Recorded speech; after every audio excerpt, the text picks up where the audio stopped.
其實咧呢件事咧係都唔算話咩新聞噶啦。咁如果我哋係即係播放我哋呢個分享嘅 video，應該都差唔多係2個禮拜有多嘅事情噶啦。咁就喺 Hugging Face 嗰度咧，首先係就發現咗有人係攻擊佢哋啦，佢個平台啦。咁同一時間咧，亦都係佢哋亦都係揾到，咦，好似係 OpenAI 嗰邊嘅 robot 係去進行呢個攻擊嘅，直至到咧係去上個禮拜啦。咁就OpenAI 正式有人係出嚟澄清，咁就係冇錯，的確係我哋自己進行嘅攻擊。不過呢個攻擊咧唔係惡意嘅，最主要咧係因為我哋內部做緊一個測試，嗰個測試係一個 benchmarking 啦，就係量度究竟我哋最新嘅大數據語言模型喺一個核實咗一個攻擊嘅對象之後所 carry out 嘅一系列嘅 procedure， 究竟佢有幾有效率係去即係 identify 到一啲我哋叫做 zero day vulnerability 啊。zero day 嘅意思即係話0日，即係喺基本上係冇預防機制之下就能夠係攻擊到一個網站嘅能力。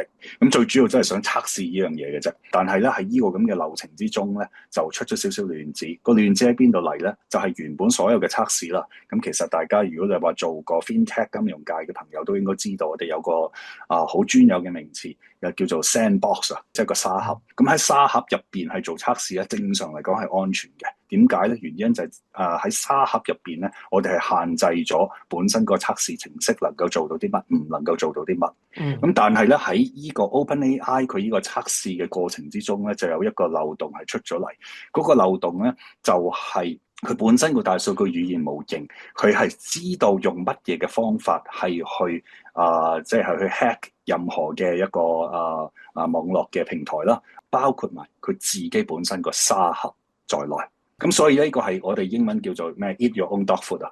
我學識咗呢樣嘢，我就用呢樣嘢嚟到係跳出我自己嗰個框框。咁一跳出咗框框之後咧，咁就自由世界啦。咁就好似我哋上有一集講嗰個用 AI 嚟到係即係去經營佢自己嗰個世界嘅模式。咁一出咗個沙盒之後咧，咁佢就周圍係去揾一啲可以攻擊嘅對象。咁點解會揾到 Hugging Face 咧？原因就係 Hugging Face 個接觸面太大，因為佢係開源。開完嘅話咧，咁就好多程式咧，基本上都有 Hugging Face 嘅 footprints。OK，咁就係因為咁嘅情況之下咧，OpenAI 呢個咁嘅測試，呢個咁嘅大數據語言模型咧，就專係負責係去揾Hugging Face 呢個開源平台嘅漏洞。咁喺好短時間，因為始終都係一個AI 嘅程式啦，佢亦都係非常非常之 efficient 啦，OK， 非常非常之有效率啦。咁所以咧就喺不斷咁試佢嗰個漏洞嘅情況之下咧，就真係俾佢揾到一個zero day 嘅 vulnerability。